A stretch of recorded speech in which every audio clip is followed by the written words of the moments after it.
Hello everyone. CA inter accounting का हम लोग रिवीजन कर रहे थे। बहुत दिन हो गया है, मैंने रिवीजन वीडियो बनाया नहीं था ड्यू टू सम रीजंस और दी अदर। एक बहुत इंपॉर्टेंट चैप्टर बच्चों ने मेरे को रिक्वेस्ट किया कि सर इस चैप्टर पे आप रिवीजन वीडियो बनाओ। चैप्टर का नाम रिडेम्पशन ऑफ डिबेंचर्स। चैप्टर बड़ा ही अकाउंटिंग वाइज बड़ा ही सॉलिड चैप्टर है एंड जो डीआरआर का कॉन्सेप्ट है, डिबेंचर रिडेम्पशन रिजर्व, सेक्शन 71 में जो चेंजेस आए थे उसके बाद वो डीआरआर के कॉन्सेप्ट की जो अकाउंटिंग में बदलाव हुआ है उसके कारण बच्चे इस टॉपिक को लेके चिंतित थे। तो बहुत बच्चों ने मेरे को बोला सर एक बार दूसरे चैप्टर सेट असाइड करके इस चैप्टर का आप वीडियो हमारे लिए बनाओ। तो आज हम लोग रिडेम्पशन ऑफ डिबेंचर चैप्टर को रिवाइज करने जा रहे हैं। हमारा रिवीजन का तरीका बिल्कुल वही रहेगा। पहले मैं आपको समझाऊंगा किस टाइप के क्वेश्चन पे आपको ध्यान देना है, फिर हम लोग चैप्टर का एक एक टॉपिक उठा के अच्छे से रिवाइज करेंगे, एग्जाम्पल्स के साथ साथ एकदम फटाफट रिवीजन करते जाएंगे और फिर आरटीपी का जो सम है वो हम लोग प्रैक्टिस करेंगे सो दैट हमने एक क्वेश्चन प्रैक्टिस कर लिया तो जो पोर्शन का क्वेश्चन है वो हमारा अच्छे से कवर हो जाए। चांसेस अगर मैं बताऊं, क्वेश्चन टाइप्स ऑफ क्वेश्चन की अगर बात करूं, 3 टाइप के क्वेश्चन आपको इस चैप्टर से देखने को मिल सकते हैं एग्जाम में। पहला, बेसिक रिडेम्पशन का अकाउंटिंग, जहां पे कंपनी ने डिबेंचर इशू कर रखे, आउटस्टैंडिंग डिबेंचर्स है कंपनी की बैलेंस शीट में, आपको बोला है कंपनी का डिबेंचर का मैच्योरिटी आ गया है, कंपनी कैश देकर या कन्वर्जन करके अपने डिबेंचर्स का रिडेम्पशन करना चाहती है। बेसिक अकाउंटिंग का क्वेश्चन कि आपको डिबेंचर की अकाउंटिंग की एंट्रीज करनी है, बैलेंस शीट को रीड्राफ्ट करना है, एक्सेट्रा। दूसरा टाइप का question, concept of own debentures, जिसको ओपन मार्केट ऑपरेशंस भी बोलते हैं। कंपनी अपने ही डिबेंचर्स मार्केट से खरीद के उनको रिडीम करेगी, कैंसिल करेगी। ये दूसरा कॉन्सेप्ट जो जिसके ऊपर क्वेश्चन आपको पूछा जा सकता है। और आप भी जानते हैं ओन डिबेंचर खरीदने के बाद कंपनी के पास 3 ऑप्शंस रहते हैं, immediate cancellation, cancellation at a future date और number 3 resale of such debentures. वो तीनों पे किसी में भी आपको मिला जुलाकर क्वेश्चन दिया जा सकता है। तीसरा and the most important topic because it has amendment, debenture redemption reserve and debenture redemption fund, जिसको इन्वेस्टमेंट्स बोलते हैं। इसके ऊपर आपको एग्जाम में क्वेश्चन दिया जा सकता है। May 20 की जो आरटीपी थी उसमें इसी टॉपिक पर इंस्टीट्यूट ने क्वेश्चन दे रखा है और सबसे ज्यादा चांस अभी अगर एग्जाम में क्वेश्चन आने का है तो इस टॉपिक पर है। मैं ये नहीं बोल रहा हूं कि यही आएगा, मैं ये बोल रहा हूं सबसे ज्यादा चांस इस टॉपिक से क्वेश्चन आने का है। तो ये टॉपिक को हम लोग थोड़ा अच्छे से समझेंगे एंड इसका क्वेश्चन अगर बना लेंगे तो things will be more clear to us. चलिए एक एक चीज का रिविजन स्टार्ट करते हैं। Before going to the chapter का main part redemption, let us first discuss in brief debentures क्या होता है। कंपनी को बिजनेस करने के लिए पैसा चाहिए। कंपनी ये पैसा सिक्योरिटीज इशू करके उठा सकता है, लोन लेके उठा सकता है एंड वेरियस अदर क्रेडिट्स वगैरह लेके उठा सकता है। अगर सिक्योरिटीज इशू करने की बात करूं तो कंपनी 2 टाइप का सिक्योरिटीज इशू करके पैसा उठा सकता है। बेसिक 2 टाइप का सिक्योरिटीज, शेयर्स, डिबेंचर्स। और भी बहुत टाइप की सिक्योरिटीज है, अभी मैं बेसिक की बात कर रहा हूं, शेयर्स, डिबेंचर्स। जब कंपनी डिबेंचर इशू करती है, कंपनी का मेन मोटो होता है कि इस डिबेंचर के अगेंस्ट पब्लिक से हम पैसा लेंगे, उससे हम अपना बिजनेस करेंगे। ये डिबेंचर जो कंपनी इशू करती है कंपनी के लिए एक लोन के नेचर का सिक्योरिटी है। लोन के नेचर का सिक्योरिटी का मतलब इन डिबेंचर्स के ऊपर कंपनी का प्रॉमिस रहता है कि वो टाइम टू टाइम एक फिक्स्ड रेट पर जो डिबेंचर होल्डर्स है उनको इंटरेस्ट देगी एंड एक फिक्स पीरियड मैच्योरिटी जो इनिशियली डिसाइड कर लिया जाएगा, उस मैच्योरिटी आने से कंपनी उन डिबेंचर होल्डर के प्रिंसिपल के पैसे को रीपे कर देगी। तो जिस तरीके से लोन में 2 कैरेक्टरिस्टिक होती है, एक पीरियोडिक इंटरेस्ट पेमेंट और दूसरा मैच्योरिटी पे प्रिंसिपल का रीपेमेंट, वैसे ही डिबेंचर में 2 कैरेक्टरिस्टिक्स आपको देखने मिलेगी। Over the life of debenture company एक फिक्स रेट पे अपने डिबेंचर होल्डर को इंटरेस्ट देगी। नंबर 2, जब डिबेंचर्स का मैच्योरिटी आएगा कंपनी उनको उनका पैसा वापस कर देगी। तो ऐसा सिक्योरिटी जब कंपनी इशू करती है for getting money from public, this securities are known as debentures. याद रखना है कैरेक्टरिस्टिक क्या, आज कंपनी अगर डिबेंचर इशू करेगी कंपनी को कैश मिलेगा, पैसा मिलेगा बिजनेस के लिए। अदर देन कैश भी इशू किया जा सकता है, ऐसा कोई बात नहीं है। फिर over the life of debenture, आज इशू हुआ 5 साल बाद मान लो रिडीम करना है, over the life of debenture आपको पीरियोडिकली ब्याज देते जाना है। ये ब्याज कंपनी के लिए एक्सपेंस है। क्या है? एक्सपेंस है, बोरोइंग कॉस्ट जिसको बोलते हैं। एंड नंबर 3, जिस दिन 5वां साल खत्म होगा आपको आपके डिबेंचर्स का जो प्रिंसिपल मनी है उसको पैसा वापस करना होगा। और यही जो पैसा वापस करने की प्रक्रिया है ऑन मैच्योरिटी, इसको हम लोग बोलते हैं रिडेम्पशन ऑफ डिबेंचर। और हम लोगों को इसी रिडेम्पशन ऑफ डिबेंचर की अकाउंटिंग सीखनी है इस चैप्टर में। बचपन में आप याद करो, फाउंडेशन लेवल में भी डिबेंचर का टॉपिक था कंपनी अकाउंट्स में। वहां पे आपको दो चीजें मैंने ऑलरेडी सिखा दी थी। इशू ऑफ डिबेंचर सिखाया था, for cash, for consideration other than cash, collateral security etcetera, और दूसरा इंटरेस्ट सिखाया था। पीरियोडिकली कंपनी फेस वैल्यू पे किस तरीके से इंटरेस्ट पेमेंट करती है अपने डिबेंचर होल्डर्स को। इंटरेस्ट वाला पार्ट हमेशा हमेशा हमेशा ध्यान में रखिए। इस चैप्टर में जो सबसे ज्यादा गलती होता है, और नॉर्मली ओन डिबेंचर वाले टॉपिक में, वो होता है इंटरेस्ट के कैलकुलेशन में गलती। तो प्लीज प्लीज प्लीज इंटरेस्ट वाले टॉपिक को हमेशा हमेशा ध्यान में रखना। इंटरेस्ट पेमेंट डेट्स के ऊपर ध्यान देना, interest accrued but not due के ऊपर ध्यान देना। अगर इंटरेस्ट पेमेंट डेट और ईयर एंड डेट सेम ना हो तो कुछ पीरियड का इंटरेस्ट ऐसा होगा जो अक्रू करेगा ड्यूरिंग द ईयर, बट जिसका ड्यू डेट नेक्स्ट ईयर में फॉल करेगा, तो इसका पेमेंट इस साल नहीं होगा। फिर इंटरेस्ट का जो रेट दिया है वो हमेशा फेस वैल्यू पे कैलकुलेट करते हैं। Interest can be paid quarterly, half yearly, yearly etcetera. तो ये सारी चीजें जो आपने सीख रखी है, ये इंटरेस्ट का कैलकुलेशन आपको बहुत अच्छे से आना चाहिए। जो मैक्सिमम गलती होंगी ओन डिबेंचर वाले टॉपिक में, वो इंटरेस्ट पे गलती होंगी, तो प्लीज इस पे ध्यान रखिएगा, ठीक है। अब कंपनी जब डिबेंचर्स को रिडीम करती है तो रिडेम्पशन के समय जो कंपनी को पेमेंट करना है, कंपनी दो तरीके से अपने डिबेंचर्स का पेमेंट कर सकती है रिडेम्पशन पर। एक, payment in cash. Debenture holder को बोलेगी आप अपना डिबेंचर वापस कीजिए, और हमने जो पैसा प्रॉमिस किया था, मान लो face value of debenture is 100 रुपये, हमने बोला 100 रुपये पार पे आपको रिडीम करेंगे, तो हम 100 रुपये हर डिबेंचर के पीछे उनको कैश देके कंप्लीट कर देंगे, रिडीम कर देंगे। दूसरा होता है रिडेम्पशन बाय कन्वर्जन। कन्वर्जन में क्या होता है, कंपनी उन डिबेंचर के अगेंस्ट कैश नहीं देगी, कंपनी क्या करेगी, उन डिबेंचर के बदले या तो उनको कोई शेयर इशू कर देगी अपना, या कोई नया डिबेंचर इशू कर देगी अपना। तो ये जो मोड ऑफ रिडेम्पशन होता है, इसको हम लोग बोलते हैं रिडेम्पशन बाय कन्वर्जन। जरूरी नहीं है सिर्फ पूरा कैश हो, सिर्फ पूरा कन्वर्जन हो, देयर में भी पार्ट कैश पार्ट कन्वर्जन, या फुल कैश फुल कन्वर्जन। तो आपको हमेशा क्वेश्चन बताएगा कि कंपनी रिडेम्पशन के समय किस तरीके से इन डिबेंचर होल्डर्स को रीपे करेगा उनका पैसा। और जो रीपेमेंट है ना, वो हो सकता है एक फिक्स मैच्योरिटी पे हो। जैसे हमने आज 10 लाख रुपए के डिबेंचर इशू किए, बोला 5 साल के बाद हम लोग सारे डिबेंचर एक साथ रिडीम करेंगे, this is repaid at once. या फिर रीपेमेंट इन इंस्टॉलमेंट, 10 लाख का डिबेंचर है, 2 साल के बाद हम लोग 2 लाख के डिबेंचर्स का रिडेम्पशन करेंगे, 20% डिबेंचर्स को रिडीम करेंगे, फिर तीसरे साल के एंड में और 30% डिबेंचर्स का रिडीम्शन करेंगे। तो इस तरीके से चाहे तो कंपनी रिडेम्पशन इंस्टॉलमेंट में भी कर सकता है। हम लोगों को जो मेन टॉपिक पढ़ना है वो रिडेम्पशन है।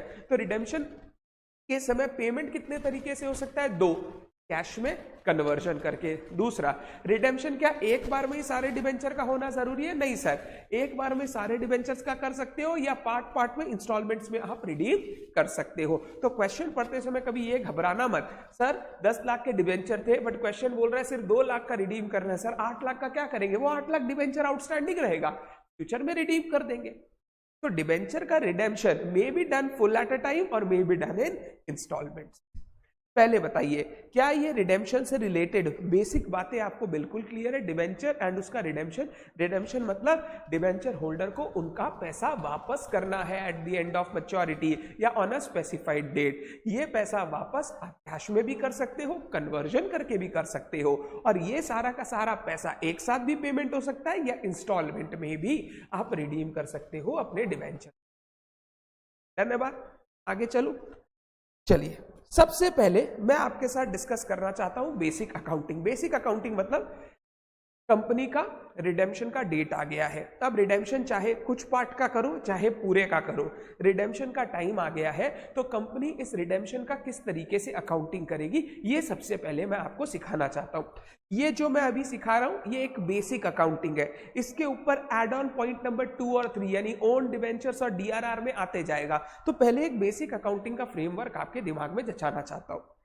कंपनी जब अपने डिबेंचर का मैच्योरिटी पर आएगा कि कंपनी को अब डिबेंचर्स रिडीम करना है, सबसे पहले कंपनी डिबेंचर का जो रिडेम्पशन प्रोसीड्स है उसको ड्यू करेगा कि अब ड्यू डेट आ गया, मैच्योरिटी आ गया, हमको अपने डिबेंचर होल्डर्स को पेमेंट करना है। अब ये जो डिबेंचर है उनका लाइफ खत्म हो गया, अब मेरे को डिबेंचर होल्डर को उनका पैसा वापस करना है। तो कंपनी एक एंट्री पास करेगी, आप सबको आता है, बोलने का ट्राई करना है, बोलने का ट्राई करना है।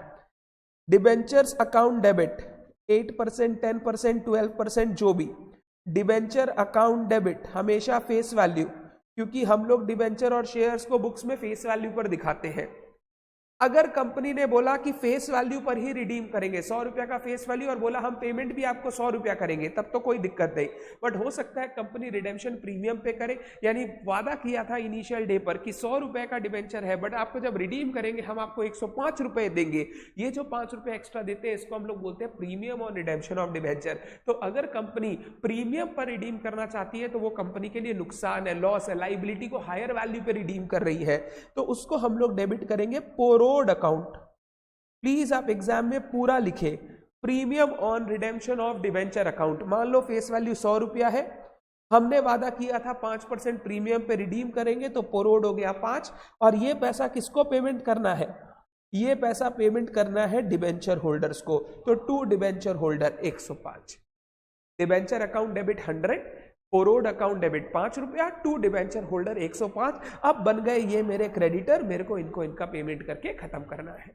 तो सबसे पहले जब रिडेम्पशन का डेट आएगा हम लोगों को ये रिडेम्पशन का प्रोसीड्स ड्यू करना होगा कि मेरे को डिबेंचर होल्डर को इतना पेमेंट करना है। अब ये जो पेमेंट करना है ये कैश में भी हो सकता है, कन्वर्जन से भी हो सकता है। ये आपको हमेशा कंपनी ने जो डिबेंचर इश्यू किया था उसके प्रोस्पेक्टस में दिख जाएगा, हमारे लिए ये आपको क्वेश्चन में दिख जाएगा कि इसका रीपेमेंट कैसे होगा। दूसरा, पेमेंट टू डिबेंचर होल्डर। अब हम लोग डिबेंचर होल्डर को पेमेंट करेंगे, कितना पेमेंट करना है? 105। जर्नल एंट्री देखो, क्रेडिटर को पे कर रहा हूं, debenture holder account debit, debenture holder account debit 105। अगर पेमेंट कैश में कर रहा हूं, कैश में, to cash oblique bank, cash और बैंक एक ही होता है, हाँ, टू कैश ऑब्लिक बैंक, मान लो पूरा का पूरा इसी से कर रहा हूं, तो ये हो गया 105, 105 पूरा कर दिया। अगर पेमेंट में कन्वर्ट करके कर रहा हूं, मान लो मैं शेयर इश्यू करके कर रहा हूं, तो कैश की जगह आ जाएगा to equity share capital, to equity share capital account. अब हड़बड़ी बिल्कुल नहीं चाहिए, हड़बड़ी बिल्कुल नहीं चाहिए। 105 रुपया देना है, क्या चीज करके देना है? शेयर इश्यू करके देना है। जरूरी है क्या कि आपके शेयर का वैल्यू भी 105 होगा तो एक डिबेंचर के बदले एक शेयर देके खत्म कर दो? नो सर, हम लोगों को सर चेक करना होगा कि डिबेंचर के बदले कितना शेयर कंपनी इश्यू करेगी, एक डिबेंचर के बदले कितना शेयर कंपनी इश्यू करेगी। मान लो एक बेसिक बोल रहा हूं, हमारे इक्विटी शेयर जो है उसकी फेस वैल्यू है 10 रुपए और कंपनी 5% प्रीमियम पे इश्यू करेगी, 5% प्रीमियम पे इश्यू करेगी for the purpose of redemption. ध्यान से, 10 रुपए का फेस वैल्यू और कंपनी ने बोला हम 5% प्रीमियम पे इश्यू करेंगे। 10 रुपया पे 5% प्रीमियम मतलब कितना रुपया? 5 रुपया मारेंगे। 10 रुपए पे 5% प्रीमियम मतलब 50 पैसा, यानी कंपनी का जो शेयर्स का इश्यू प्राइस होगा वो 10 रुपया 50 पैसा। अब ध्यान से, 105 रुपया डिबेंचर होल्डर को देना है, 105 रुपया डिबेंचर होल्डर को देना है। 10 रुपया 50 पैसा हमारा एक शेयर का वैल्यू है, 10 रुपया 50 पैसा हमारा एक शेयर का वैल्यू है, तो कितने शेयर्स आपको इश्यू करने पड़ेंगे? Sir 105 divided by 10.5। सर आपने बहुत सिंपल कर दिया कैलकुलेशन ताकि पॉइंट में आंसर ना है। हाँ, पॉइंट में ना आए इसीलिए मैंने सिंपल किया।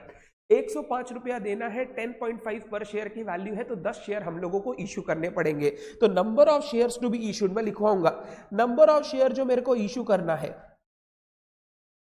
105 divided by 10.5, 105 divided by 10.5, 10 shares issue करना है। अकाउंटिंग बहुत बहुत ध्यान से, जब मैं इक्विटी शेयर कैपिटल लिखूंगा ना, बिल्कुल भी यहां 105 मत लिख दीजिएगा आप हड़बड़ी में। आप जानते हैं शेयर कैपिटल डिबेंचर्स वगैरह जब भी हम लोग लिखते हैं कौन सी वैल्यू पे लिखते हैं? फेस वैल्यू पे। अगर 10 शेयर है, उनकी फेस वैल्यू 10 रुपए है, तो यहाँ पे 105 नहीं आएगा, यहाँ पे 10 इंटू 10 रुपीज, यानी कितना आएगा? 100 आएगा। तो यहाँ पे जब भी आप लिखेंगे, remember, always remember, 10 shares into ₹10 face value, ये आ गया 100 टू सिक्योरिटीज प्रीमियम, क्योंकि आप प्रीमियम पर इश्यू कर रहे हो। 10 शेयर्स इन 2.5, ये आ गया ₹5। 10 शेयर्स इन 2.5, ये आ गया ₹5। तो जब भी कन्वर्जन करके आप रीपेमेंट कर रहे हो, प्लीज चेक शेयर जो इश्यू हो रहा है उसका इश्यू का प्राइस या इश्यू का वैल्यू क्या है। अगर वो पार पे इश्यू कर रहा है कोई डिफिकल्टी नहीं, बट अगर प्रीमियम पे इश्यू कर रहा है तो सिक्योरिटीज प्रीमियम को लेना मत भूलना, नहीं तो गलत हो जाएगा।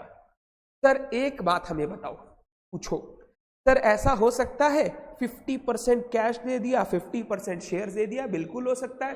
तो सर हम लोग डिवाइड कर दें, एकदम डिवाइड कर दो। 105 का 50% 52.5, फिर 105 का 50% 52.5 डिवाइडेड बाई 10.5, 5 शेयर इश्यू कर देना, काम हो जाएगा, कोई दिक्कत नहीं है। ठीक है सर, ये समझ में आ गया। दूसरा सर, मान लो शेयर का फेस वैल्यू 10 रुपया है और कंपनी ने बोला हम पार पे इश्यू करेंगे। सर आपने जो हमें ये लिखा है ना, ये प्रीमियम नहीं है सर, कंपनी ने बोला कंपनी शेयर इश्यू करेगी पार पे और पूरा का पूरा रीपेमेंट शेयर इश्यू करके होगा। सर अब बताओ कैसे होगा।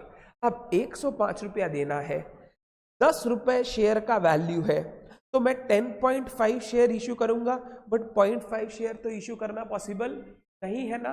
तो उस 0.5 शेयर के इक्विवेलेंट हम लोग कैश का पेमेंट कर देंगे। यानी मैं एंट्री कुछ ऐसा करूंगा, ध्यान से देखिएगा आप, मैं एंट्री कुछ ऐसा करने वाला हूं, debenture holders account debit 105 to equity share capital, कितना शेयर इश्यू कर सकता हूं मैं? 10 शेयर। पार पे इश्यू हो रहा है 10 रुपया, 100 रुपया, कितना कम पड़ रहा है? 5 टू कैश। ये मैं 5 रुपए उनको कैश में पेमेंट कर दूंगा, ये बैलेंसिंग फिगर हो जाए। तो अगर कभी आप रीपेमेंट करने जा रहे हो कन्वर्जन के थ्रू और कुछ ऐसा फ्रैक्शनल पोर्शन आ गया, उस फ्रैक्शनल पोर्शन को आप कैश में पेमेंट कर देना। क्वेश्चन खुद आपको बोल देगा, आप कैश में पेमेंट कर देना, आपका काम तो बिल्कुल हो जाएगा। डन है मेरा बात? लास्ट सर, हमने डिबेंचर होल्डर को क्रेडिटर बनाया क्योंकि उनका टाइम आ गया था पैसा देने का, उनको पेमेंट कर दिया। सर ये जो पोरोड वाला नुकसान है, नुकसान, इसका क्या करेंगे सर हम लोग? ध्यान से मेरा बात सुने। नॉर्मली क्या होता है, आपने जब डिबेंचर इश्यू का अकाउंटिंग सीखा होगा, अगर डिबेंचर फ्यूचर में प्रीमियम में रिडीम होने वाला होता है तो ये पोरोड हम लोग एकदम शुरू में बना लेते हैं। हम लोग एंट्री करते हैं लॉयड अकाउंट डेबिट टू पोरोड, एक पोरोड शुरू में बना लेते हैं और वो लॉस हम लोग over the life of debenture right of भी कर देते हैं। अगर ऑलरेडी आपको पोरोड बैलेंस शीट या लेजर बैलेंसेस में दिख रहा है, तब यहां पे डेबिट करते ही पोरोड खत्म हो जाएगा, पोरोड को और कुछ करने का जरूरत नहीं है। बट आप इंस्टीट्यूट का जितना भी सम देखोगे ना, इंस्टीट्यूट पहले से बैलेंस शीट में पोरोड या लेजर बैलेंसेस में पोरोड नहीं देगा। यानी इंस्टीट्यूट बोलेगा इस कंपनी ने अभी तक ये प्रीमियम बना नहीं रखा है, आपको ये लॉस प्रोवाइड करना है, फिर इस पोरोड का लॉस हम प्रोवाइड करेंगे। नॉर्मली ये पोरोड का लॉस सिक्योरिटीज प्रीमियम से राइट ऑफ हो सकता है, बट आपको पता है जो कंपनी अकाउंटिंग स्टैंडर्ड फॉलो करती है उनके लिए ये पोरोड का लॉस सिक्योरिटीज प्रीमियम से राइट ऑफ करना अलाउड नहीं है। इसीलिए हम लोग यूज करेंगे free reserve, general reserve use कर लो, पीएल कर लो, दोनों चलेगा। तो मैं एंट्री करूंगा, इस पोरोड को राइट ऑफ करूंगा, लॉस को राइट ऑफ करूंगा, मैं एंट्री करूंगा पीएल अकाउंट डेबिट टू पोरोड, पीएल अकाउंट डेबिट टू पोरोड, और जो 5 रुपए का नुकसान हायर वैल्यू पे रिडीम करने के कारण हुआ, उस 5 रुपए के पोरोड को मैं राइट ऑफ कर दूंगा। आप जनरल रिजर्व टू पोरोड भी कर सकते हो अगर आपके पास रिजर्व्स अवेलेबल है। अगर कुछ नहीं बोला है तो पीएल से आप उसको राइट ऑफ करके खत्म कर दे। कहने के बाद पहले बेसिक 3 जर्नल एंट्री आपको समझ में आना चाहिए। रिडेम्पशन के दिन पहले रिडेम्पशन प्रोसीड ड्यू करेंगे कि डिबेंचर होल्डर को पैसा देना है, फिर उनका पेमेंट सल्टाएंगे कैश या कन्वर्जन से, फिर पोरोड को राइट ऑफ करेंगे। ये भूलना नहीं है, ये बेसिक एंट्री है, पूरे चैप्टर में ये काम आएगा। ठीक, सिर्फ एक छोटा सा बात और करना है। अभी मैंने आपको सिखाया कि किस तरीके से कितना शेयर इश्यू करना है, कन्वर्जन अगर कर रहे हैं वो कैसे कैलकुलेट करते हैं। एकदम बेसिक एक फॉर्मूला लिखा रहा हूं, सोचने के लिए बोल रहा हूं। सबसे पहले हमको देखना पड़ेगा मेरे को डिबेंचर होल्डर्स को कितना पेमेंट करना है। तो amount payable to debenture holders, amount payable to debenture holders हमारे एग्जाम्पल में 105 रुपया, ठीक है। अगर हम पूरा का पूरा कन्वर्जन करके कर रहे हैं तब तो यही इतना ही पे करना है शेयर इशू करके।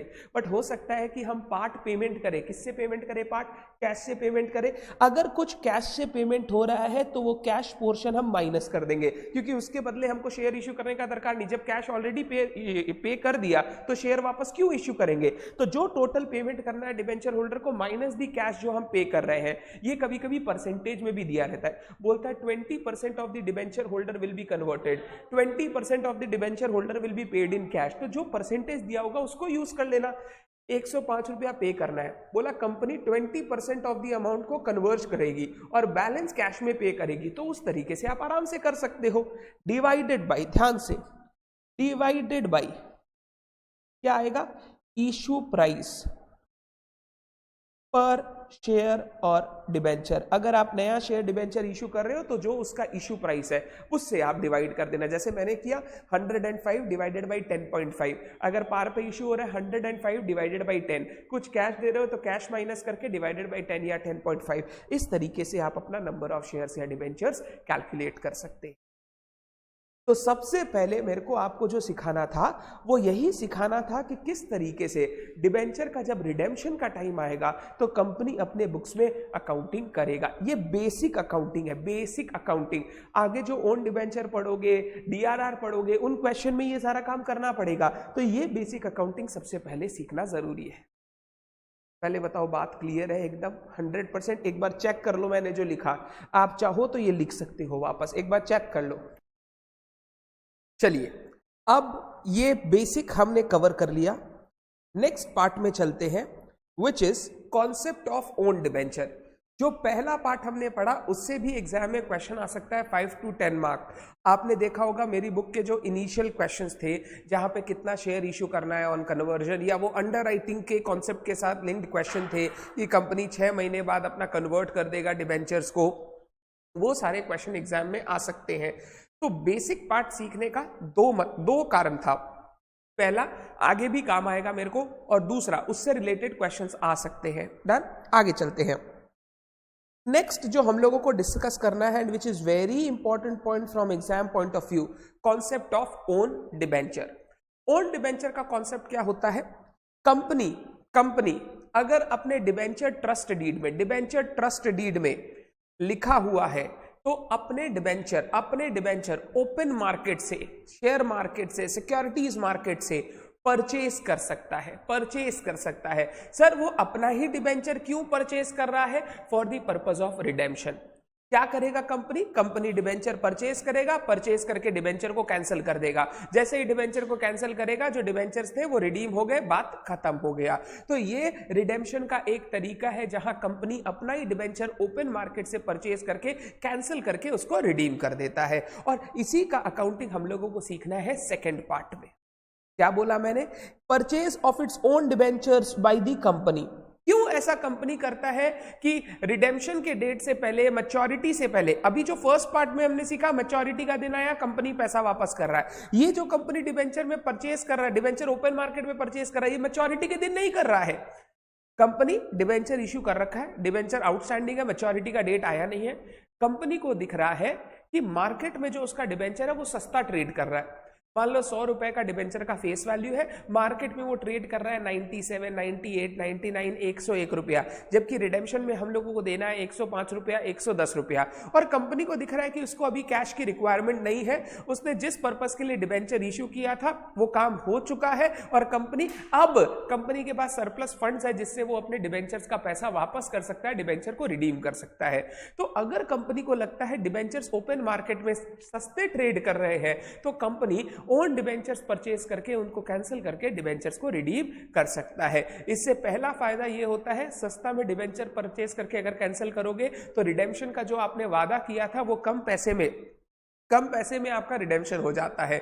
दूसरा, कंपनी ये तभी करती है जब कंपनी के पास सरप्लस फंड्स अवेलेबल और कंपनी को लगता है ये फंड्स अब मेरे काम के नहीं है तो मैं अपनी लायबिलिटी खत्म करूं। डिबेंचर की लायबिलिटी खत्म करने से आगे फायदा क्या होगा? जो इंटरेस्ट लगता था, इंटरेस्ट एक्सपेंस लगता था, उसका सेविंग होगा, वो इंटरेस्ट बचेगा तो आपका जो प्रॉफिट होगा वो प्रॉफिट बढ़ जाएगा। तो ये कंपनी को फायदा होता है ओन डिबेंचर्स परचेज करके। इसको हम लोग ओपन मार्केट ऑपरेशंस भी बोलते हैं। क्या बोलते हैं? Open market operations. तो मैंने लिखा रीजन क्या है? अगर कंपनी का debenture is trading cheap and company has surplus cash, it can purchase and redeem its debenture. तो कंपनी बोला पैसा पड़ा हुआ है फालतू का, क्या करेंगे पैसा का? लायबिलिटी पेमेंट करके खत्म करो। इससे कंपनी का इंटरेस्ट सेव होता है।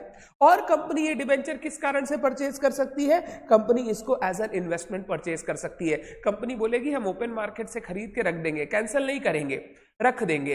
तो अगर डिबेंचर मेरे पास ही पड़ा रहेगा तो मेरे को किसी को इंटरेस्ट देने का दरकार नहीं है। तो नंबर 1 इंटरेस्ट का सेविंग होगा। नंबर 2 जिस दिन मार्केट में दाम बढ़ेगा वापस मार्केट में बेच देंगे और उससे हम लोगों को प्रॉफिट भी हो जाएगा इन्वेस्टमेंट बेच के। तो कंपनी का एप्रिसिएशन भी होगा और कंपनी का इंटरेस्ट भी सेविंग होगा। तो कंपनी चाहे तो अपने ओन डिबेंचर को एज एन इन्वेस्टमेंट भी परचेज करके रख सकता है।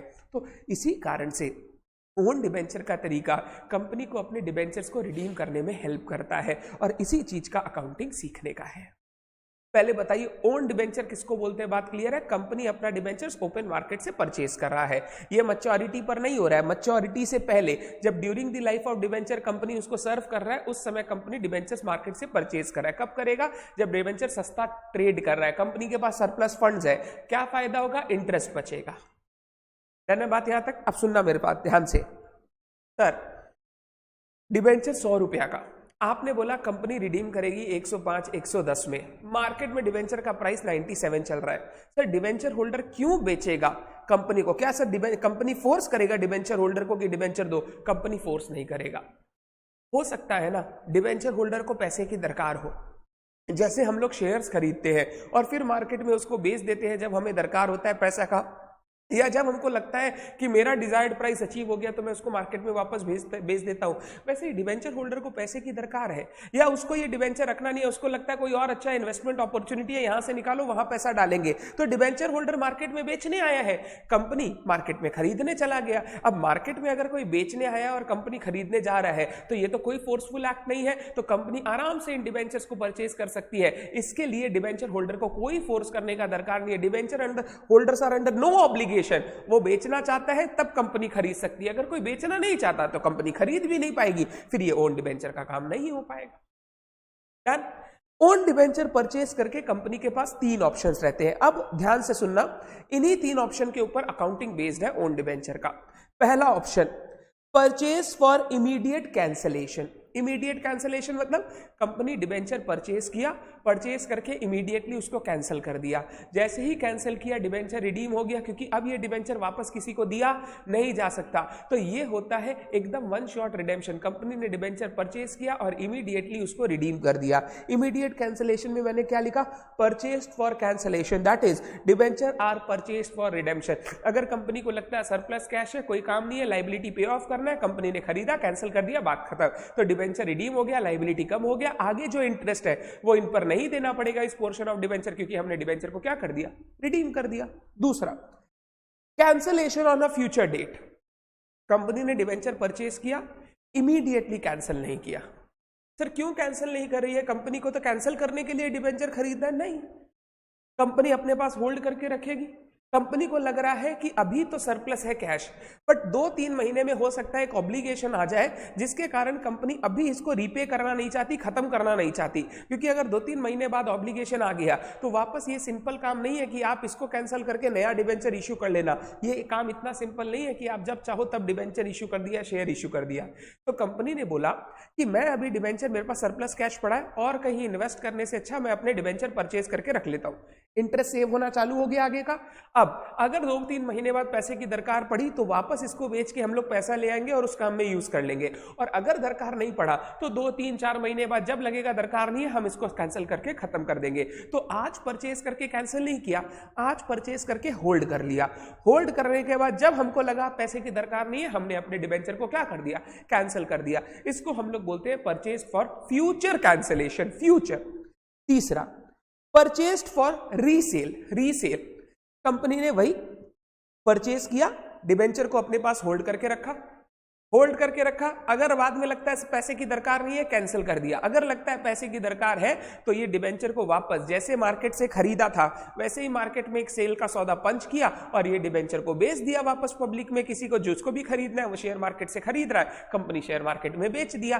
तो इससे कंपनी को क्या हुआ फायदा? कंपनी को यह फायदा हुआ जितना दिन होल्ड किया उसका इंटरेस्ट सेविंग हो गया। नंबर 2, जब बेचेगा मार्केट में अगर दाम हायर चलेगा तो कुछ एप्रिसिएशन का प्रॉफिट भी कंपनी कमा लेगा। तो अगर फ्यूचर में जाके कंपनी को लगता है कि अब मेरे को पैसे की दरकार है, क्योंकि डिबेंचर को कैंसिल नहीं किया था कंपनी ने, कंपनी वही डिबेंचर फिर से ओपन मार्केट में सेल करके पैसा ले आएगा। इसको हम लोग बोलते हैं डिबेंचर परचेज्ड फॉर रीसेल। ये जो दोनों ऑप्शन है ना, ये ऑप्शन ये और ये कनेक्टेड है।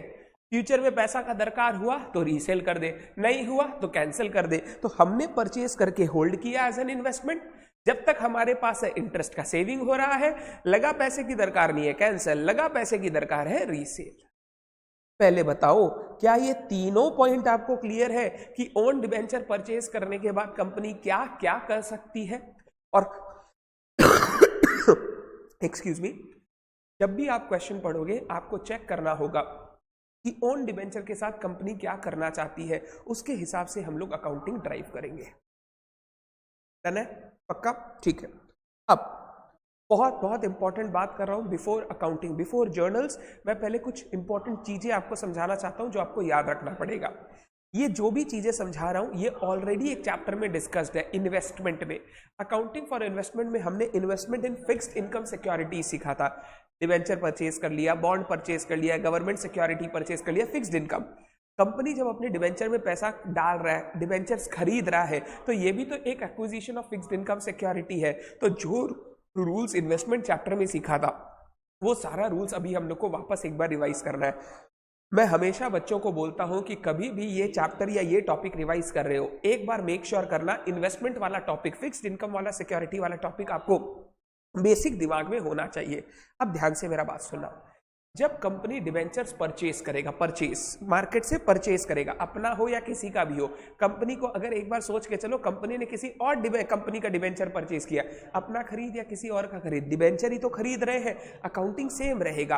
कंपनी डिवेंचर परचेज कर रहा है ओपन मार्केट से। ध्यान से, जब भी डिवेंचर या कोई इन्वेस्टमेंट परचेज करते हैं हम लोग हमेशा उस इन्वेस्टमेंट को रिकॉर्ड करते हैं, रिकॉग्नाइज करते हैं। कौन सी वैल्यू पे? कॉस्ट पे। तो मैंने पहला पॉइंट यही लिखा है, जब भी आप डिवेंचर परचेज करोगे उसको रिकॉग्नाइज करना है कॉस्ट पे। अब जब भी आप जानते हो फिक्स्ड इनकम सिक्योरिटी का प्राइसिंग दिया हुआ रहता है, मार्केट जो प्राइस कोटेशन रहता है वो प्राइस कोटेशन दो टाइप से रहता है, cum interest price, ex interest price. जब मैं वर्ड कॉस्ट बोलूंगा ना, कॉस्ट में सिर्फ वो डिबेंचर का दाम आएगा। हम लोग हमेशा कॉस्ट के लिए एक्स इंटरेस्ट प्राइस को कंसिडर करेंगे, कम इंटरेस्ट प्राइस को कंसिडर नहीं करेंगे। तो मैंने लिखा cost of own debenture is equal to ex interest price of debenture purchase. जो आपने डिबेंचर खरीदा है उसका एक्स इंटरेस्ट प्राइस। अगर आपको एक्स इंटरेस्ट प्राइस ही दिया हुआ है कोई दिक्कत नहीं है, जो डिबेंचर खरीदा उसको उसी वाले पे रिकॉर्ड कर लो। अगर आपको कम इंटरेस्ट प्राइस दिया, कम इंटरेस्ट प्राइस मतलब प्राइस इंक्लूडिंग इंटरेस्ट, तो आपको इंटरेस्ट हटा के जो एक्स इंटरेस्ट प्राइस है उसके ऊपर अपने डिबेंचर्स को रिकॉर्ड करना होगा। तो कभी भी आप ओन डिबेंचर परचेज करोगे हमेशा सबसे पहले आपको काम करना है कि उस डिबेंचर का जो परचेज किया उसका कॉस्ट कैलकुलेट करना है। Cost of the debenture will always be the x interest price of debenture. X interest price का मतलब होता है price of debenture excluding the interest element. आप जानते हो जब भी फिक्स्ड इनकम सिक्योरिटी खरीदते हैं हम लोगों को सिक्योरिटी के पैसे के साथ साथ इंटरेस्ट भी देना पड़ता है, लास्ट इंटरेस्ट पेमेंट डेट से लेकर till the date of purchase. मान लो एग्जांपल, जिस कंपनी का डिवेंचर है वो इंटरेस्ट देता है सितंबर, 30 सितंबर और 31 मार्च को, 30 सितंबर 31 मार्च। हम पार्टी से डिवेंचर खरीदने जा रहे हैं, डिवेंचर होल्डर से डिवेंचर खरीदने जा रहे हैं 1 दिसंबर को। जब मैं 1 दिसंबर को उसके पास जाऊंगा ना, वो पहले बोलेगा इस डिवेंचर का मार्केट में मान लो एक्स इंटरेस्ट प्राइस चल रहा है 99, ये 99 आपको देना ही पड़ेगा। डिवेंचर खरीद रहे हो तो ये प्राइस देना ही पड़ेगा। उसके बाद वो तुमको अपना एक दुखद कहानी सुनाएगा। क्या कहानी सुनाएगा पता है? बोलेगा कि ये जो डिवेंचर है ना ये मैंने बहुत दिनों तक होल्ड करके रखा है, बहुत दिनों से होल्ड करके रखा है। कंपनी मेरे को टाइम टू टाइम इंटरेस्ट भी देती थी, बट पता है कंपनी ने लास्ट इंटरेस्ट मेरे को 30 सितंबर तक ही दिया है। अक्टूबर नवंबर 2 महीने का इंटरेस्ट अभी तक हमको मिला नहीं है। क्यों नहीं मिला? क्योंकि यार कंपनी का इंटरेस्ट पेमेंट डेट है 30 सितंबर और 31 मार्च, तो कंपनी बीच में इंटरेस्ट नहीं देती है। तो बोला इसका हम क्या करें? बोला इसका आपको ऐसा करना है, जब आप 31 मार्च को ये डिवेंचर आप मेरे से खरीद रहे हो, जब 31 मार्च को आप इसको कंपनी के पास ले जाओगे ना, कंपनी आपको ये नहीं बोलेगा कि आपने कब खरीदा, कंपनी बोलेगा कि मेरा लास्ट दिसंबर 30 सितंबर को दिया हुआ इंटरेस्ट, कंपनी 30 सितंबर से लेके 31 मार्च का इंटरेस्ट पूरा आपको दे देगा। बोला ये तो बहुत अच्छा बात है। बोला अच्छा बात है, इसीलिए आप मेरा एक बात सुनिए, आपने होल्ड किया दिसंबर जनवरी फरवरी मार्च 4 महीना, जबकि आपको मिल गया 6 महीने का इंटरेस्ट। तो जो 2 महीने का इंटरेस्ट अक्टूबर नवंबर मैंने होल्ड किया है ना, वो इंटरेस्ट आप हमको पे कीजिए। तो जब भी हम लोग फिक्स्ड इनकम सिक्योरिटी परचेज करते हैं हम लोगों को 2 चीज का पेमेंट करना पड़ता है, एक उस डिवेंचर को खरीदने का दाम, दूसरा इंटरेस्ट। कब से? जो लास्ट आईपीडी जब तक इंटरेस्ट मिल चुका है डिवेंचर होल्डर को, वहां से लेकर till the date of purchase तक हम लोग को उसको ब्याज देना पड़ेगा। अगर जो प्राइस बोला गया, प्राइस बोला वो आपको, वो एक्सक्लूडिंग दिस ब्याज है, एक्सक्लूडिंग दिस इंटरेस्ट है, उसको हम लोग बोलते हैं एक्स इंटरेस्ट प्राइस। बट अगर प्राइस वो बोले 101 रुपया दे दो, ये सब कुछ मिला के अलग से कुछ देने का दरकार नहीं, अब जो तुमको इंटरेस्ट वगैरह मिलेगा तुम रख लेना, अगर वो प्राइस जोड़ के बोल दे इंटरेस्ट के साथ तो उसको हम लोग बोलते हैं कम इंटरेस्ट प्राइस। हमेशा doing sum of own debenture, आपको चेक करना पड़ेगा जब आप डिबेंचर परचेज कर रहे हो या रीसेल कर रहे हो, उसका प्राइस कोटेशन किस वे में दिया हुआ है, एक्स इंटरेस्ट दिया हुआ है कि कम इंटरेस्ट दिया हुआ है, उसके हिसाब से उसकी अकाउंटिंग आगे ड्राइव होगी। क्योंकि सबसे पहले हमको कॉस्ट कैलकुलेट करना है और कॉस्ट डिपेंड करेगा कि वो डिबेंचर एक्स इंटरेस्ट परचेज है कि कम इंटरेस्ट परचेज है। मैंने बात, अब ध्यान से कुछ छोटे छोटे पॉइंट आपके लिए लिखे हैं। जब भी आप डिबेंचर परचेज करोगे इंटरेस्ट पे करना पड़ेगा लास्ट आईपीडी से डेट ऑफ परचेज, समझा दिया। दूसरा, अगर cum interest price, ex interest price दिया हुआ है तो वही आपका डिबेंचर का कॉस्ट, इंटरेस्ट 2 महीने का अलग से पे कर देंगे। बट अगर आपको कम इंटरेस्ट प्राइस दिया हुआ है तो आपको ध्यान रखना है ये कम इंटरेस्ट प्राइस मेरे डिबेंचर का कॉस्ट नहीं है, इस कम इंटरेस्ट प्राइस से मेरे को इंटरेस्ट जो है 2 महीने का वो माइनस करना है, तब जाके मेरे को एक्चुअल में मिलेगा कि डिबेंचर मैंने एक्चुअल में कितने में परचेज किया। वो 2 महीने का इंटरेस्ट तो आपको ऐसे भी देना है वैसे भी देना है, that interest is not a part of cost, क्योंकि फ्यूचर में जाके उसका वापस रिकवरी हो जाएगा, तो वो इंटरेस्ट कभी भी पार्ट ऑफ कॉस्ट नहीं बनेगा। तो अगर कम इंटरेस्ट प्राइस दिया हुआ है तो डिबेंचर का कॉस्ट कैलकुलेट करने के लिए कम इंटरेस्ट प्राइस से हम लोग इंटरेस्ट माइनस करेंगे, तब हम लोग को निकलेगा एक्स इंटरेस्ट प्राइस या डिबेंचर का cost. If come interest price is given, the cost of debenture shall be ascertained by deducting interest from come interest price. Interest shall be treated as expense as usual. Interest अलग से expense माना जाएगा, उसको हम लोग debenture की cost में include नहीं करेंगे। तो सबसे पहले before you start accounting for own debenture, समझने का क्या है, ओन डिबेंचर के साथ 3 चीज हो सकता है, purchase for immediate cancellation, purchase for cancellation at a future date, purchase for resale. वो आपको क्वेश्चन बताएगा। जब भी डिबेंचर परचेज करेंगे उसको रिकॉग्नाइज करेंगे कॉस्ट पे। कॉस्ट क्या होगा, एक्स इंटरेस्ट प्राइस। डिबेंचर का प्राइस कोटेशन 2 पार्ट में दिया जा, 2 टाइप से दिया जा सकता है, एक्स इंटरेस्ट, कम इंटरेस्ट। एक्स इंटरेस्ट मतलब प्राइस एक्सक्लूडिंग इंटरेस्ट, कम इंटरेस्ट मतलब प्राइस इंक्लूडिंग इंटरेस्ट। अगर एक्स इंटरेस्ट प्राइस दिया हुआ है तो आपका कॉस्ट डायरेक्टली दिया हुआ है, इंटरेस्ट अलग से आपको पेमेंट करना है, जोड़ के टोटल पे कर दो। बट अगर कम इंटरेस्ट प्राइस दिया हुआ है तो डिबेंचर का कॉस्ट निकालने के लिए हमको कम इंटरेस्ट से इंटरेस्ट माइनस करना पड़ेगा, तो कॉस्ट निकल गया, फिर इंटरेस्ट ऐड किया तो टोटल हमको कम इंटरेस्ट प्राइस पेमेंट करना है। अगर कोई पूछे पेमेंट कितना करना है, cum interest including interest, but पूछेगा डिबेंचर का दाम कितना है तो एक्स इंटरेस्ट। इंटरेस्ट अपना अलग से एक्सपेंस जैसा पीएल में जाता था वो अपने आप पीएल में चला जाएगा। बात क्लियर है बिल्कुल 100%। चलो अब हम लोग इन तीनों ऑप्शन के अंदर जर्नल एंट्रीज सीखते हैं। ओन डिबेंचर से क्वेश्चन जो एग्जाम में आता है ज्यादातर जर्नल पूछता है, लेजर भी पूछ सकता है, ज्यादातर जर्नल पूछता है। जर्नल अगर आएगा तो लेजर आप कर सकते हैं, ये बेसिक काम है। सुनना, सबसे पहला परचेस्ड फॉर इमीडिएट कैंसिलेशन, मैं खरीदा हुई हूं कैंसिल करने के लिए। अगर परचेस्ड फॉर इमीडिएट कैंसिलेशन हुआ है मतलब कंपनी डिबेंचर परचेज कर रही है for the purpose of redemption. इस केस में हम लोग क्या करते हैं ना, डायरेक्टली डिबेंचर का रिडेम्पशन का ही एंट्री मार लेते हैं। क्या, डिबेंचर का रिडेम्पशन का ही एंट्री कर लेते हैं हम लोग, उसको ड्यू करके फिर पेमेंट नहीं करते, सीधा डिबेंचर का रिडेम्पशन करके कंप्लीट कर देते हैं। ध्यान से सुनना, जर्नल एंट्री, हम लोग डिबेंचर परचेज कर रहे हैं तो डिबेंचर कैंसिलेशन के लिए, तो डिबेंचर का लायबिलिटी खत्म होगा, debenture account debit, debenture account debit. मेरे को एक बात बताना, डिबेंचर आपकी बुक्स में किस वैल्यू पे दिखता है, फेस वैल्यू, तो जब डेबिट भी होगा कौन सी वैल्यू पे, फेस वैल्यू। मान लो 100 रुपया, ठीक है। अब आप जब डिबेंचर परचेज करोगे आपको 2 चीज देना पड़ेगा, एक देना पड़ेगा आपको डिबेंचर का दाम, दूसरा देना पड़ेगा इंटरेस्ट। वो इंटरेस्ट हमारे लिए खर्चा है, interest on debenture account debit, जो हम लोगों को पे करना है 2 महीने का, अक्टूबर नवंबर, मान लो 2 रुपया, ठीक है। 2 बैंक, हमको पेमेंट करना है इन्वेस्टमेंट परचेज करने के लिए, 2 बैंक, मान लो टोटल मिला के वो आपसे मांगा है, दोनों का वो मिला के आपसे मांगा है 99 रुपीज। 99 सर कैसे मांगा, 97 डिबेंचर का मांगा, 2 रुपया इंटरेस्ट का मांगा। क्वेश्चन 2 तरीके से बोल सकता है, एक्स इंटरेस्ट प्राइस 97 या बोल सकता है कम इंटरेस्ट प्राइस 99। अगर कम इंटरेस्ट बोला है तो पेमेंट तो पूरा 99 होगा, ठीक है। अगर एक्स इंटरेस्ट बोला है 97 तो 2 रुपया इंटरेस्ट जोड़ के टोटल पेमेंट कितना करना है, 99। अब मेरा बात ध्यान से सुनना, 100 रुपए का डिवेंचर मैं परचेज कर रहा हूं, 100 रुपए का डिवेंचर, फेस वैल्यू बोल रहा हूं, 100 रुपए का डिवेंचर है, मैंने परचेज किया 97 में और कैंसिल कर दिया, यानी 100 रुपए का लाइबिलिटी था जो 97 में ही सलट गया।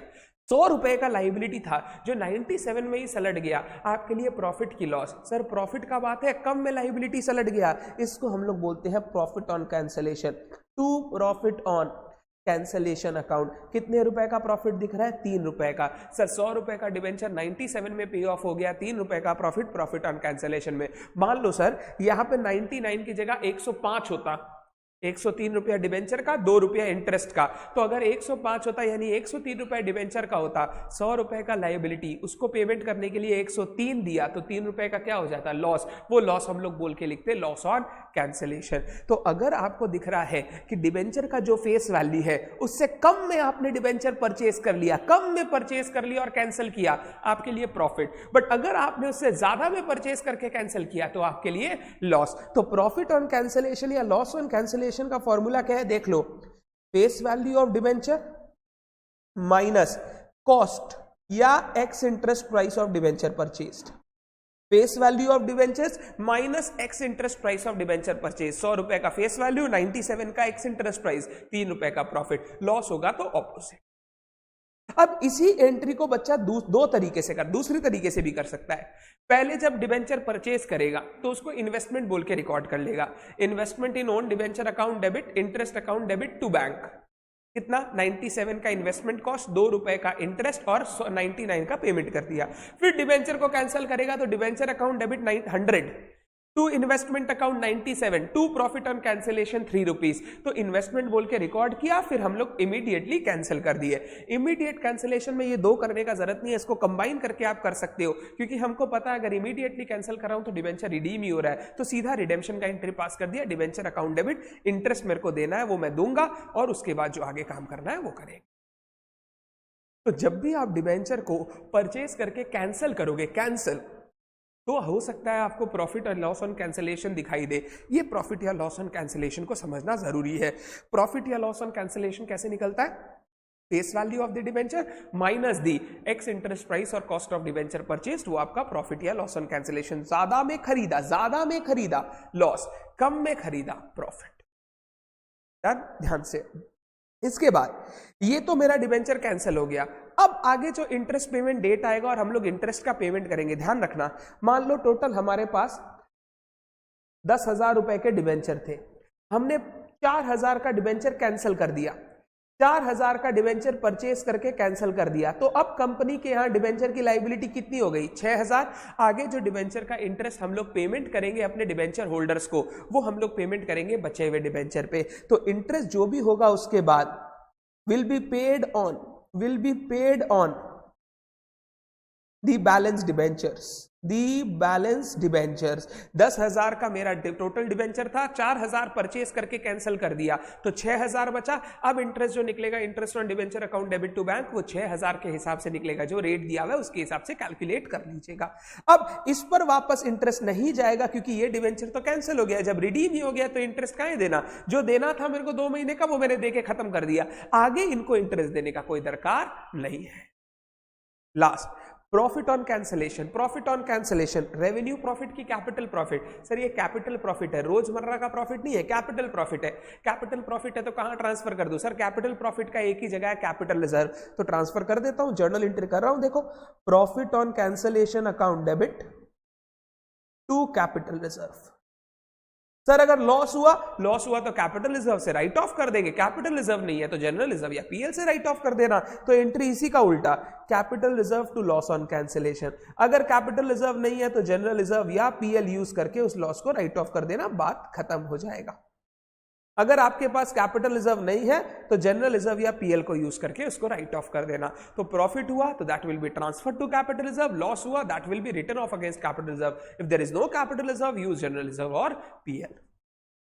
पहले बताइए, इमीडिएट कैंसिलेशन का एंट्री समझ में आ गया? 2 तरीके से कर सकते हो, record it as an investment and then immediately cancel that investment and debenture. दूसरा, directly redeem the debenture, because हमको पता है मैं इमीडिएटली कैंसिल कर रहा हूं तो मैंने इन्वेस्टमेंट रिकॉर्ड ही नहीं किया, क्योंकि आज ही खरीद के आज ही कैंसिल कर रहा हूं तो इन्वेस्टमेंट काहे का? इन्वेस्टमेंट रिकॉर्ड ही नहीं किया, सीधा डिवेंचर को डेबिट करके हमने क्या कर दिया? रिडीम कर दिया। किसी बच्चे को इस बात पे प्रॉब्लम है तो चेक कर लो, कोई बात है तो चेक कर लो, आप मेरे से बाद में पूछ सकते हो, टेलीग्राम, व्हाट्सएप, जो भी आप पूछना चाहते हो। डन? पहले बताइए यहां तक बात ठीक है क्या? पक्का 100% clear? Next, purchased for future cancellation या रीसेल, मतलब हमने डिबेंचर परचेज किया है, आज कैंसिल नहीं करेंगे, फ्यूचर में कैंसिल करेंगे, या पैसे की दरकार पड़ी तो बेच भी सकते हैं। अगर हमने ऐसा किया है तो अकाउंटिंग कैसे होगी? इस केस में अगर आप डिबेंचर परचेज कर रहे हो नॉट फॉर इमीडिएट कैंसिलेशन, तो जो डिबेंचर परचेज किया है उसको रिकॉर्ड करना पड़ेगा एज एन इन्वेस्टमेंट। इस केस में record debentures purchased as an investment, record debentures purchased as an investment, investment बोल के रिकॉर्ड करो। इन्वेस्टमेंट हमेशा कॉस्ट पे रिकॉग्नाइज होता है। कॉस्ट कौन सा? Price ex interest price. ध्यान से जर्नल एंट्री सुनना। मान लो क्वेश्चन दिया है, हमने डिबेंचर परचेज किया, मान लो 500 डिबेंचर परचेज किया, ठीक है। प्राइस क्या लगा? दो तरीके से दे सकता है। प्राइस बोला 97 एक्स इंटरेस्ट, ठीक है, और इंटरेस्ट देना है, कैलकुलेट करके बता रहा हूं, 2 रुपए का इंटरेस्ट देना है हम लोग को। ये इंटरेस्ट तो आप कैलकुलेट कर सकते हो ना, रेट और नंबर ऑफ मंथ्स लगा के वो कैलकुलेट हो जाएगा। या फिर आपको ऐसे बोल सकता है 99 कम इंटरेस्ट में हमने परचेज किया। दो तरीके से बोल सकता है। हमने इन्वेस्टमेंट परचेज किया, ये बात बोल रहा है। अब ध्यान से जर्नल एंट्री सुनना। Investment account, investment in own debenture account debit, कितने रुपए? 97। ध्यान से कॉस्ट पे रिकॉर्ड करना है। कॉस्ट क्या था? X interest price. अगर 97 दिया है तो डायरेक्टली 97, 99 अगर दिया है तो 2 रुपए इंटरेस्ट माइनस करके नेट कितना बचा? 97 मेरे इन्वेस्टमेंट का cost. Investment in own debenture account debit 97। Interest on own debenture account debit, please interest on debenture मत लिखना है, यहां पे यूज करना इंटरेस्ट ऑन ओन डिबेंचर। ये ओन डिबेंचर का जो हम लोग धीरे धीरे इंटरेस्ट सेविंग दिखाएंगे उससे कैंसिल होकर नेट पीएल में चला जाएगा। Interest on own debenture account debit 2 रुपया। 2 बैंक अकाउंट, इन्वेस्टमेंट परचेज किया, 2 बैंक अकाउंट 99। और ये एंट्री बिल्कुल सेम है जो इन्वेस्टमेंट चैप्टर में आप फिक्स्ड इनकम सिक्योरिटीज के लिए करते थे। क्या करते थे हम लोग? इन्वेस्टमेंट अकाउंट डेबिट, इंटरेस्ट देना है डेबिट, 2 बैंक, इन्वेस्टमेंट इंटरेस्ट देना है 2 bank, investment ex interest price, interest आ गया, टोटल आ गया कम इंटरेस्ट प्राइस। तो मैंने क्योंकि फ्यूचर में कैंसिल करने के लिए खरीदा है तो इनिशियली मैं उसको इन्वेस्टमेंट बोल के रिकॉर्ड करूंगा। आगे अब जो इंटरेस्ट कैलकुलेट होगा, ध्यान से मेरी बात सुना, ये इंटू 500 कर देंगे हम लोग। मान लो हमारे यहां 2000 डिबेंचर्स थे, 2000 बैलेंस शीट में आपको दिख जाएगा, 2000 डिबेंचर ऑफ ₹100 ईच, टोटल हो गया 2 लाख रुपया। ये आपको बैलेंस शीट में दिख जाएगा, आराम से दिख जाएगा, कोई दिक्कत नहीं होगा। 2000 डिबेंचर में 500 डिबेंचर हमने परचेज कर लिया, हमने परचेज कर लिया। अब ध्यान से, कैंसिल नहीं किया है, आईपीडी आ गया, हमने कैंसिल नहीं किया है, कैंसिल बाद में करेंगे, अभी आईपीडी आ गया बीच में। अगर मैं इंटरेस्ट की बात करूं, अगर मैं बोलूं आज के दिन हमारे यहां कितने डिबेंचर आउटस्टैंडिंग है, कितने डिबेंचर आउटस्टैंडिंग है, बच्चे आंसर आना चाहिए 2000। कितना आना चाहिए? 2000। सर 1500 क्यों नहीं? पब्लिक के पास तो 1500 है, जो 500 मेरे पास है वो कैंसिल थोड़ी हुआ है। डिबेंचर तो अभी भी खड़ा है ना, वो सर्टिफिकेट, वो लायबिलिटी, वो ऑब्लिगेशन अभी भी है, वो कैंसिल थोड़ी हुआ है अभी तक। तो मेरे पास टोटल डिबेंचर 2000 है, बट क्या 2000 का इंटरेस्ट मेरे को लोगों को पे करना होगा? नहीं सर, लोगों के पास तो 1500 ही है, 500 किसके पास है? मेरे पास है। तो हम लोग क्या करेंगे, अब टोटल इंटरेस्ट को 2 पार्ट में सेग्रीगेट करेंगे, एक जो पब्लिक को देना है, दूसरा जो हमारे पास है, जो हमारा सेविंग होगा। तो अब इंटरेस्ट ऑन डिबेंचर 2 पार्ट में बटेगा। जर्नल एंट्री देखना, interest on debenture account debit, ये खर्चा मेरा जो हर आईपीडी के दिन रिकॉर्ड करता हूं, 2000 डिबेंचर पर 100 रुपया, 10%, 6/12 जो आप करते हो। 2 बैंक, ये जो मेरे को पेमेंट करना है, क्या पेमेंट पूरा करना है? नहीं सर, पेमेंट करना है 1500 डिबेंचर्स के ऊपर जो पब्लिक के पास है। तो 500 क्या है? 500 हमारे पास है सर, वो सेविंग होगा। 2 इंटरेस्ट ऑन ओन डिबेंचर, ये मेरा इंटरेस्ट का सेविंग है, ये सेविंग मेरा इनकम है, पीएल में चला जाएगा। ये इंटरेस्ट सेविंग, इंटरेस्ट सेविंग। तो अक्रूवल पूरे पर होगा, बट पेमेंट पूरा करने का जरूरत नहीं है, क्योंकि कुछ डिबेंचर तो हमारे पास ही है ना, तो पेमेंट पूरा नहीं करना है, बट अक्रूवल पूरा होगा। पार्ट पेमेंट करेंगे जो लोगों के पास है, पार्ट हमारा सेविंग हो जाएगा जो हमारे पास है। इसके ऊपर कैलकुलेट करना है, इंटू रेट, इंटू 6/12, वो सब आपको करना है। धन्यवाद। अब ये हो गया खरीदा, बीच में आईपीडी आ गया, अब मैं इसको कर रहा हूं कैंसिल या रीसेल। अगर मैं इन डिबेंचर्स को कैंसिल करता हूं, कैंसिल, तो ध्यान से सुनना, डिबेंचर वाला लाइबिलिटी खत्म हो जाएगा और जो इन्वेस्टमेंट बोल के एसेट रिकॉर्ड किया था वो भी खत्म हो जाएगा। डिबेंचर का लाइबिलिटी भी खत्म, इन्वेस्टमेंट का एसेट भी खत्म। ध्यान से, debenture account debit, face value मान लो 100 रुपया, ठीक है, 100 रुपया। 2, इन्वेस्टमेंट इन ओन डिबेंचर, अब ये भी खत्म हो गया। कितने में खरीदे थे? 97। 97 कहां गया? ये रहा 97 जो इनिशियली रिकॉर्ड किया था खरीदते समय। Debenture account debit 100 to investment in own debenture 97, 100 रुपए का लाइबिलिटी खत्म हो गया 97 में खरीद के, तो 3 रुपए का क्या आ गया?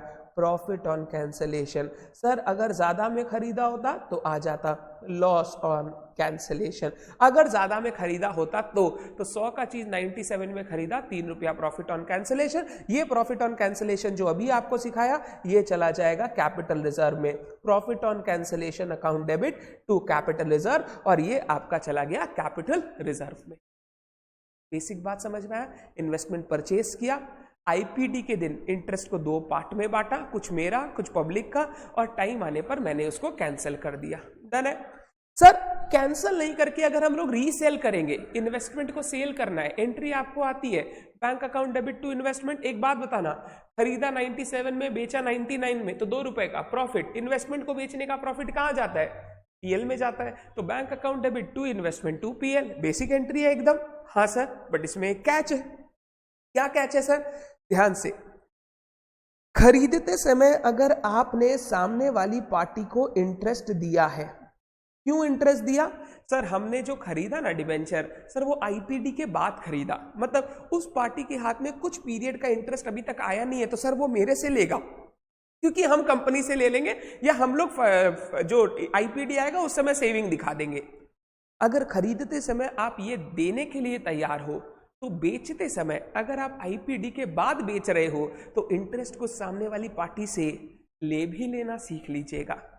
खरीदते समय अगर आपने इन्वेस्टमेंट पर इंटरेस्ट दिया था आईपीडी से लेकर परचेज की डेट तक, तो बेचते समय मैं भी इंटरेस्ट लूंगा, कंपनी भी इंटरेस्ट लेगी। कब से? कब से? आईपीडी से लेकर सेल डेट तक का। ये बच्चा लोग बात हमेशा भूल जाता है। अगर sale if sold after interest payment date, then please take interest from buyer। लेना है हम लोग को from IPD till date of sale, from IPD till date of sale। 100% में से 90% बच्चे ये काम करना ही भूल जाते हैं जब क्वेश्चन सॉल्व करते हैं। खरीदते समय देना याद रहता है, बेचते समय लेना भूल जाते हैं। कहां से आप मारवाड़ी है, कहां से आप बनिया है, कहां से आप सीए है? अगर ये भूल गए ना तो सीए बनने का दरकार नहीं है तुमको। क्यों यार? सीए है, मारवाड़ी है हम लोग, ये तो याद रहेगा कब किससे लेना है। देना तो हम लोग भूल सकते हैं, लेना नहीं भूलना है हम लोगों को। अब रीसेल का एंट्री देखो, एकदम बेसिक बता रहा हूं। बैंक अकाउंट डेबिट, पैसा आएगा कम इंटरेस्ट, जो टोटल पैसा आएगा, to investment in own debenture, ये हमेशा कॉस्ट पे, जिस कॉस्ट पे रिकॉर्ड किया वो खत्म हो गया। To interest on own debenture, interest मिलेगा मेरे को। अब ध्यान से मेरी बात सुनना, कम इंटरेस्ट पैसा आया, मान लो मैंने बेचा 102 रुपए पर, 102 रुपए पर, ये कम इंटरेस्ट है, जिसमें 102 में इंटरेस्ट है 3 रुपए का। तो एक्चुअल में बेचा कितने में? 99 में। 102 रुपए में 3 रुपए का तो इंटरेस्ट है, वो तो मैंने इनकम लिखी दी। अब 102 में 3 रुपए का इंटरेस्ट गया तो 99 में मैंने बेचा, जबकि कॉस्ट कितना था? याद करो, कॉस्ट कितना था?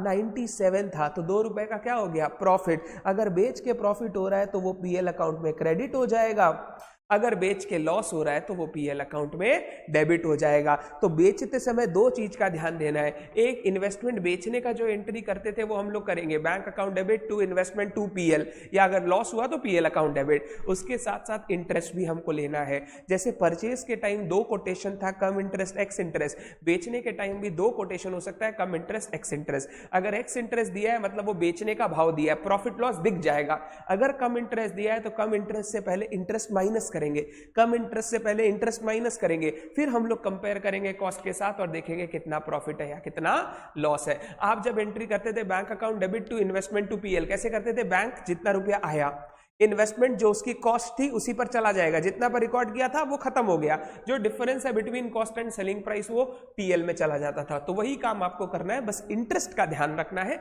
कि हमको सामने वाले देश से, सामने वाला पार्टी से इंटरेस्ट लेना है। अगर खरीदा बेची आईपीडी के दिन ही होता है, खरीदा बेची आईपीडी के दिन ही होता है या उसके नेक्स्ट डे ही होता है, फिर ये सब दिमाग लगाने का जरूरत नहीं है, फिर एक्स इंटरेस्ट कम इंटरेस्ट बेकार है। बट अगर उसके बाद होता है तो फिर एक्स इंटरेस्ट कम इंटरेस्ट का आपको काम करना पड़ेगा। तो मैंने 3 चीजें आपको सिखाई। परचेज फॉर इमीडिएट कैंसिलेशन, सीधा डिवेंचर रिडीम हो रहा है, डिवेंचर अकाउंट डेबिट, जो काम है वो कर लो। दूसरा, purchase for cancellation at a future date या परचेज फॉर रीसेल, जब परचेज करूंगा इन्वेस्टमेंट बोलूंगा, जब मैं इंटरेस्ट पेमेंट डेट आएगा तो कुछ पार्ट बचेगा, कुछ पार्ट देना है। और तीसरा मैंने क्या बोला बता, तीसरा कैंसिलेशन या रीसेल, कैंसिल करूंगा तो profit loss on cancellation, resale करूंगा तो अगर कॉस्ट से ज्यादा पर बेचा तो प्रॉफिट ऑन सेल पीएल में जाएगा, कॉस्ट से कम में बेचा तो लॉस ऑन सेल पीएल में जाएगा। पहले बताइए क्या आपको ये पूरा डिस्कशन क्रिस्टल क्लियर? रिवीजन हो गया आपका? रिवीजन कर रहे थे हम लोग, पढ़ नहीं रहे थे। सर आप रिवीजन भी ऐसा ही कराते हो कि पढ़ ही लो? नहीं, ये रिवीजन है। धन्यवाद। पहले चेक कर लो is your revision clear. Pause कर करके आप इनको चाहो तो उतार सकते हो, मेरी कॉपी में सब लिखाया हुआ है, no need to copy, you have everything in your copy, you just need to listen and understand, फिर एप्लीकेशन कर लेना क्वेश्चन बना के। यहां पे फर्स्ट पार्ट में एक बार कंप्लीट करता हूं, डीआरआर वाला मैं सेकंड पार्ट में डिस्कस करूंगा, क्योंकि अभी मेरी एक क्लास है, डीआरआर वाला सेकंड पार्ट में डिस्कस करूंगा, यहां मैं फर्स्ट पार्ट कंप्लीट करता हूं। Thank you so much, bye bye.